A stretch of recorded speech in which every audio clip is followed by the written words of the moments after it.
When did your tryout begin? I want somebody to give me that answer. Somebody, speak up.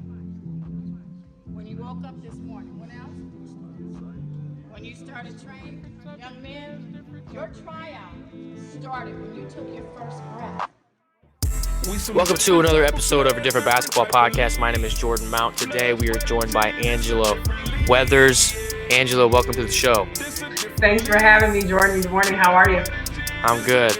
I like the little basketball you got back there. What is it, signed or what is that? It is. It's from coaching at the national prep school level, and the players gifted it, and just one of those accolades. I've got quite a few of them, but it wouldn't look right to put all of them up there behind me. That's a good call. Well, okay, that's pretty easy transition. Let's talk a little bit about your time in Arizona. Well, first off, I want to say congratulations. Thank you. Being the Dallas Skyline GM and coach. How does that feel? Man, it feels great, and it feels great more so just because it's a prime time for females and minorities, and it's what I love to do. So I really appreciate it. I think Becky Hammond, and then the Ivy girl that was now the head coach in Notre Dame. I think those are the only two right now that I know of that are in professional basketball here in America. Do you know of any others? I do not. I don't know of any that are in the head coaching realm yet. I know it's going to happen, and I hope it's going to happen for us, but just not yet. Besides myself, so it's an honor. That's awesome. What approach are you going to take to coming into the team? I know that the pro level is very different from everything else. And I know that you demand respect from everybody that I've talked to. You demand respect. So, what's the approach? What's day one going to look like? And how's the rest of the season going to play out, you think, just from your standpoint? Sure. Well, just putting things into perspective. So there's a lot, obviously, from a strategy standpoint that's going in. We do have a certain chemistry and ideology behind the kind of players that we want to finalize the roster with, and that's very intentional. So that will transition us into a preseason that will definitely make sure that our players are in the best shape. Physically, mentally, and nutritionally, and with that, with my staff, we intend to make sure that we hit the ground running on just number one, being in tip-top shape, and then clearly getting ready to play the style of basketball that we want to play. And mixed in with that, obviously, the community aspect to make sure that their minds, that they're ready from a professional standpoint to what that whole regimen looks like by day, making sure that appearances happen in between workouts. So there will be plenty of opportunity to get in the gym, throughout the preseason. And then as we transition into the season, our goal is to make sure that we're not just jumping out and hoping to develop, but to apply what the guys get through our skills academy that's ongoing with the practices, shoot arounds, you name it. And it's going to be a fun and exciting season, especially because of the mixture from rookies to veterans that I have placed on the roster and those that are to come. Yeah, I think it's really exciting. I was talking to a coach last night who's in the league, and this is going to be a really exciting year just for everybody in general, especially just there's big news happening all the time. You can't even really cover all of it. I watched Dallas play last year twice. I went to one game and I saw one on TV or on live stream. So, I had a good team last year. I'm assuming, you guys will be good this year, especially with a lot of the talent from the Texas area. I am curious. We've gone beyond Texas, I can tell you that. I got some things up my sleeve. So we've gone beyond Texas borders, but we do have some hometown heroes to obviously, make sure that our fan base is in full support as well. Do you know who Carson Edwards is? I don't. By chance? So Carson Edwards is from Texas. He played at Purdue. So he was probably 45 minutes up the road from me. So he had a really good NCAA tournament. Celtics drafted him. He's from Texas. I can't believe that nobody. So you really don't know who he is? I don't. Oh wow, yeah, he plays for the Celtics now. He's a good player. He's like 5'10", 5'11", but he can go. But I'm curious. So I know that you have a really good relationship with Prescott, but Yeah. why did you take the job? Have you always been looking for an opportunity like this? How did that come about? Well, that's a great question. So everything that I've done in the sports world has, it's been intentional. So at the tail end of my pro career, I started in nonprofit management, which was obviously sports, and Prescott was one of my players. So Prescott played for me in high school, and then mentored him through agency, and so have always supported him in his growth process. And he just clearly look at where he is now, but has become an outstanding young man. And with that, have always, for me, just that was my whole plan. It was to set up opportunities to be able to own and coach my own pro team and teams. We're not there yet, but and to have those players. The original plan was to have my own players that in the product that I produced to be able to play on my team. So it was all very calculated, and with the changes that happened for Prescott, I definitely was in position to do so, and it made sense with everything that's been on the platform. And so here we are, full circle. That's an incredible story. I know we were talking.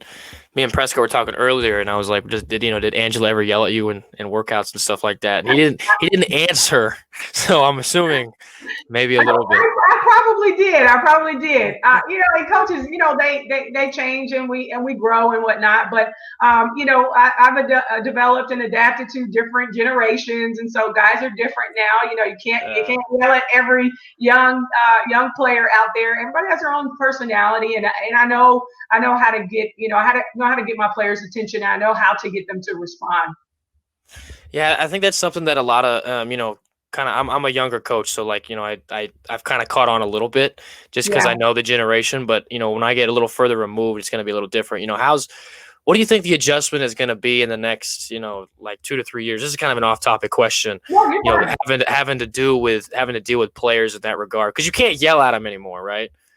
Yeah, I mean, it's too Part of that is because of that great sense of entitlement, right? That media and all the things that make happen and make you famous and a pro before you get there. So, So with that, my understanding of that, is to meet a player where they're at. You have to do that.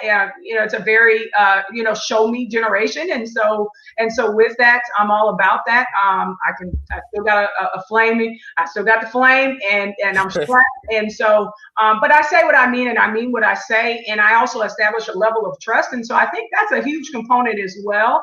And then also is teaching and the teachability.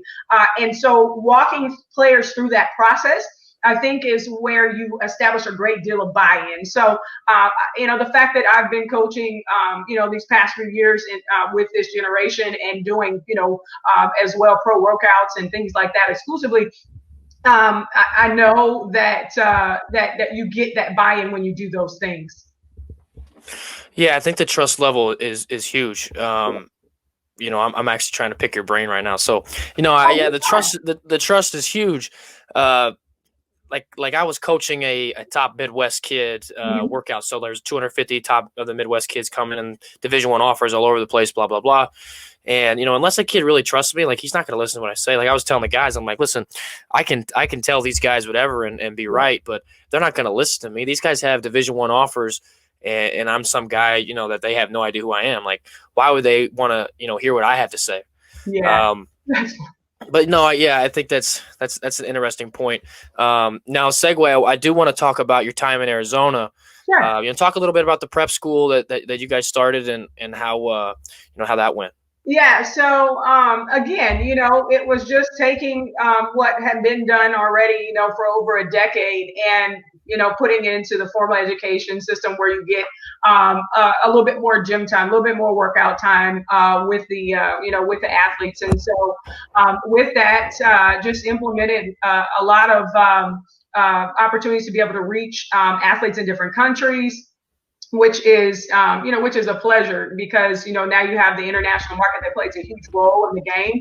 And so with that, a huge part of what was predicated in that was my own sports leadership curriculum. And so that program was already exposing the student athletes to the off court part of the responsibility, and helping them understand that, as Maxwell says, talent is never enough.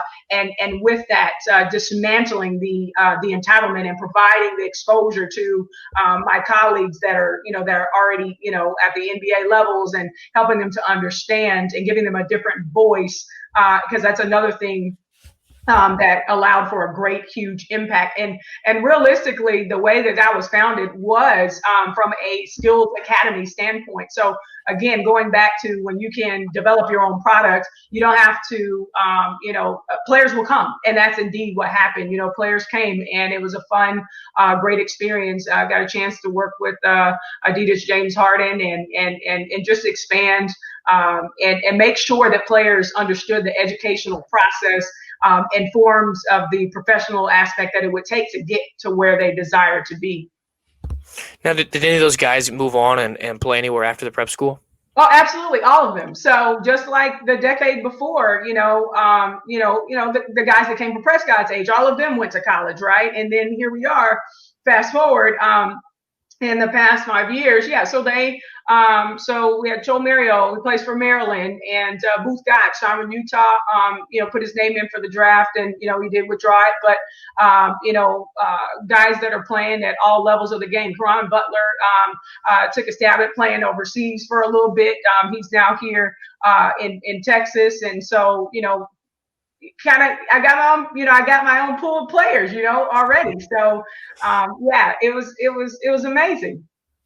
Well, that's just crazy. Yeah, no, I know the guy from Maryland. Yeah. I know. I don't know that name. No, that is a interesting thing. I'm curious.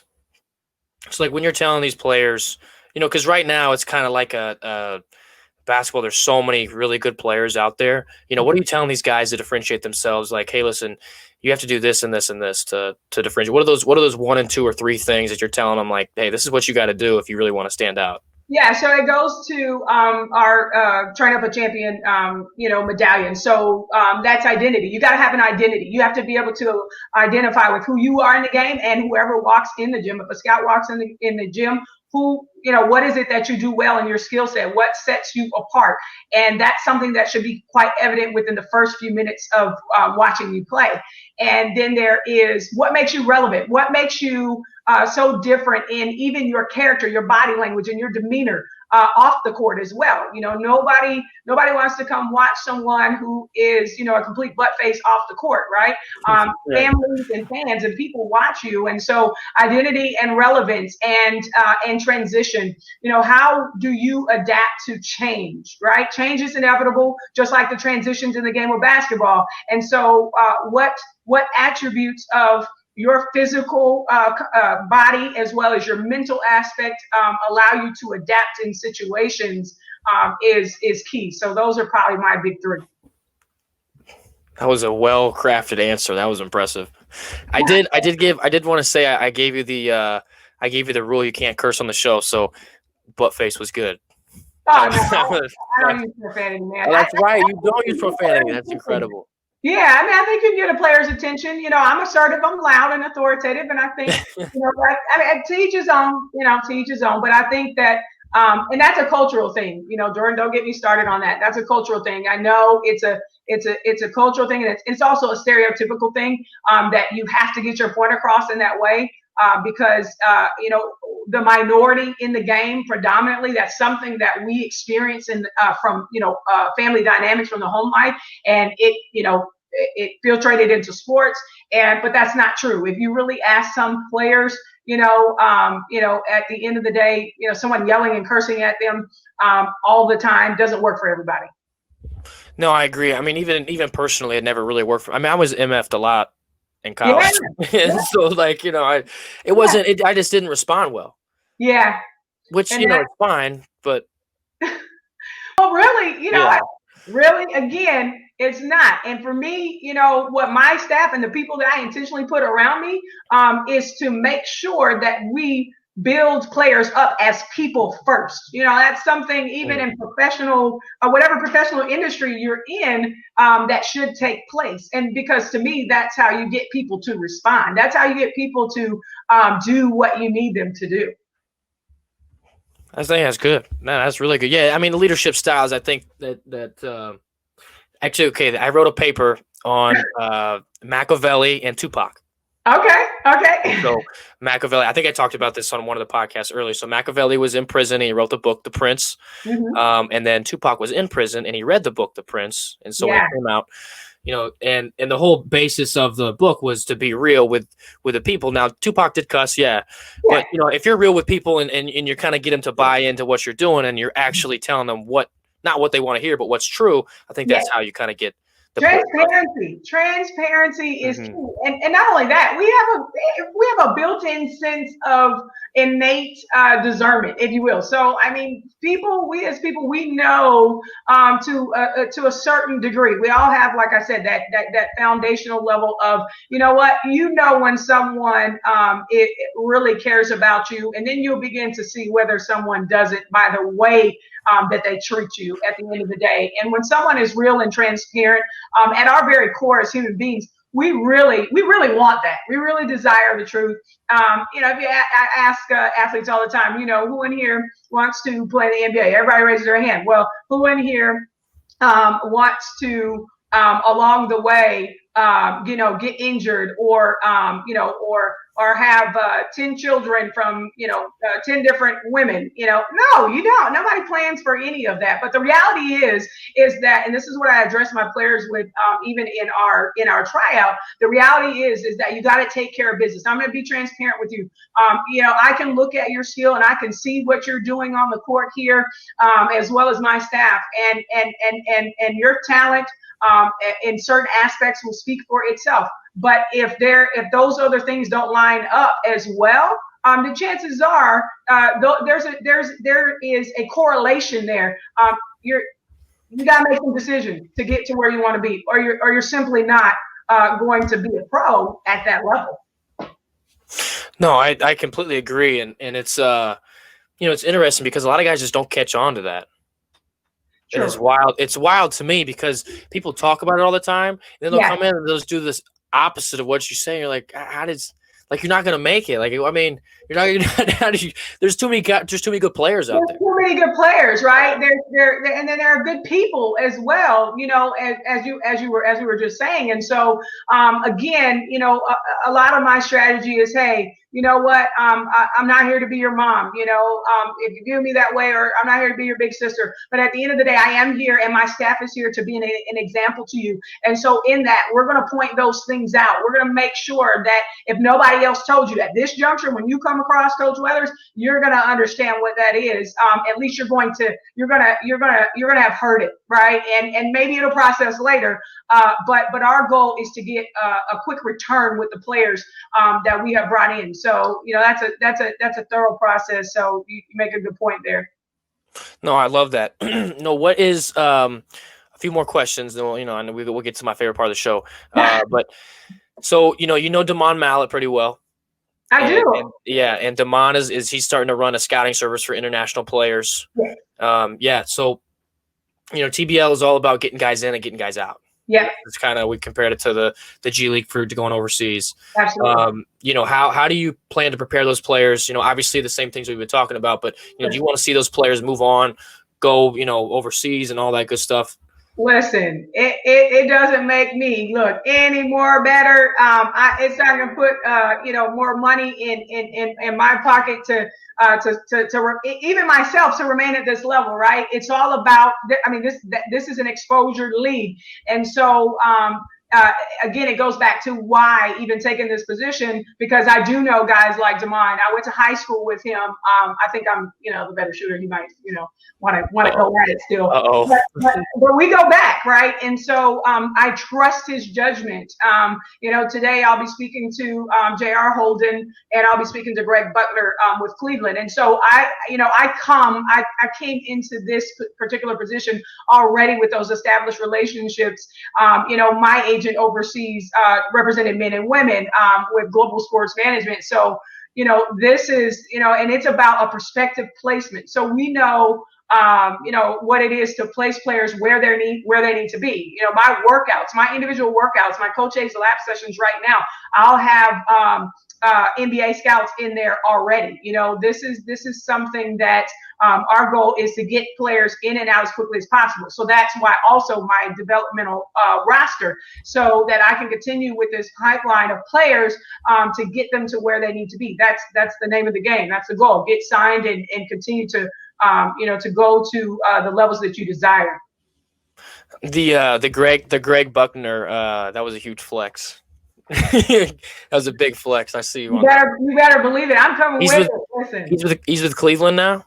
Yeah, and these are good guys. These are people that you just continue to network with, and they do their job as well. They make sure they're going to be coming in and out of our workouts. That even beyond that level, I've got some things in place to make sure that everybody eats. That's the name of the game. I see you guys out here. Okay. No, I think it's cool to have some relationships with NBA guys. I have a few, and they're all pretty great guys too. So like that's a lot of fun. And I'm not. It's weird because a lot of people are like you have to network with these people, but hey, I'm not friends with you because you work in the NBA.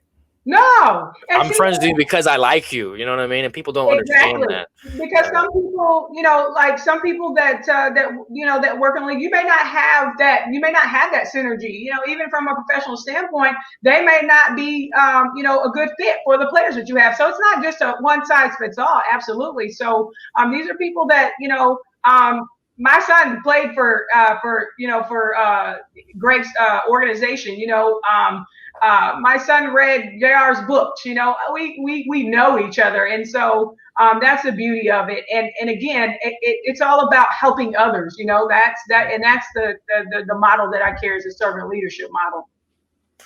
I feel like everybody I talk to in this league is like exactly like me. Like we all want to help people, and it's great. Quick story: I have a friend. His name's Sam Sturvant. He worked for the Pacers and he worked for the Memphis Grizzlies. And he was manager at Butler, and we're all good friends. And so he stopped working for the Grizzlies, and now he came back to his hometown, and I love it. I helped him out with a few things, but if he works for the Grizzlies or not, we're all going to still be friends. And I just think a lot of people try to take advantage of, he works for this and that. We should, we should try to get. I don't like that. No, he comes to the house, on a regular basis. Whether he decides, what he's doing next season. Teron Lue's mom is one of my very good friends. It's I'm praying that he gets in Houston. But at the same time, it doesn't matter if he's here or if he's somewhere else. I know his character, and I know his family, and so he's a good guy. So that's a good point. Real quick, one more question, and then we'll hit the speed round. What do you think? With TBL and the growth, and obviously you're in the league now, and maybe heard some buzz about it before. Where do you see the TBL going this year? With all the growth that's happening, and where do you see that niche fitting in? Well, it's quite evident with the growth of the teams. Every time you turn around, there's a new team, right? That's happening, and if you see, everything is relative. Even with Flint, like former players and people that have platforms. That's what the league attracts is in the vision of being able to provide a platform, and not just on the court but in other aspects. The psychological testing and the whole nine. I think that is what's going to, and some of it is technology wise. And so I think anytime you have that component as well, and I speak of that because we're in the middle of a pandemic, right? And with COVID making things awkward, I think that just that allows us to continue to move forward, and we won't stop. The fact that Evelyn has tech savvy skills, like we're going to be, I will say, the Premier League, in contention, without even trying with the G League, when this is all done with. Yeah, I'm hearing rumors that I don't know if the G League's going to start for a while. So yeah, exactly. That's pretty cool too, to be able to do it. But another thing is, like, I've talked with a few G League guys, and they're like, oh, this is interesting. It really blew up. It was weird. I came on as an intern in January, and I just watched I talked to Dave and Evelyn like every day during the pandemic, during the I love quarantine. it. I mean, and I just watched it like grow from 12 teams or whatever it is now, 26 or It's more 25. So it was, I think one day me and David Maga were talking, and he's like, man, this thing's going to blow up. And I said, yeah, all right, whatever, man, whatever you say. And then all of a sudden it just blew up. And, I obviously believed, I wrote a term paper where I talked about how the league was sustainable because of the values that they had in place. Yeah. Number one. And and I think that's why it's, I think that's why it's going to succeed. So, the values in place now, or down the road is going to just pay off because they're always going to stay the same. So absolutely. It's incredible. But here, I know you got time. You got to roll, but this is my favorite part of the show. So this is a speed round. You have 1 minute to get through as many questions as possible. Okay. All right. You ready? Have you seen the speed round before? I haven't. I asked everybody that. Nobody's seen it. One day I'm going to ask. Like, oh, yeah, I'm ready. All right, here we go. What's your favorite place to eat in Dallas? Oh, my goodness. Uncle Leo's. What's your favorite part of TBL? The mission and the vision. What's your go-to date spot? Ooh, ouch. I'm practical. I like ice cream. Marble slab. Where's your favorite gym, or what is your favorite gym? Oh man, Lifetime Fitness is awesome. What's your favorite gym in Arizona? So basketball facility wise. Well, the Powerhouse Hoops facility is amazing. What's your favorite place to visit? I like museums. The best basketball game you've ever seen? Oh wow. Probably, when Kobe went off,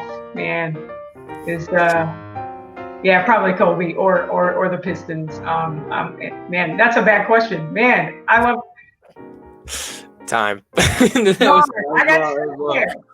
know. That was tough. You got 1, 2, 3, 4, 5, 6, 7.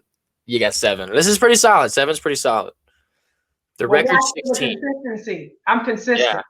You are consistent. That's good. You gave good answers. One person got through 2 questions, but they gave really long, drawn-out answers, which that's hilarious. Good for the show. Well, good deal. Well, Angela, I really appreciate you having you on the show. That was a lot of fun. If you ever need anything from me, feel free to reach out. Absolutely. I look forward to talking to you again. Thanks for having me on, Jordan.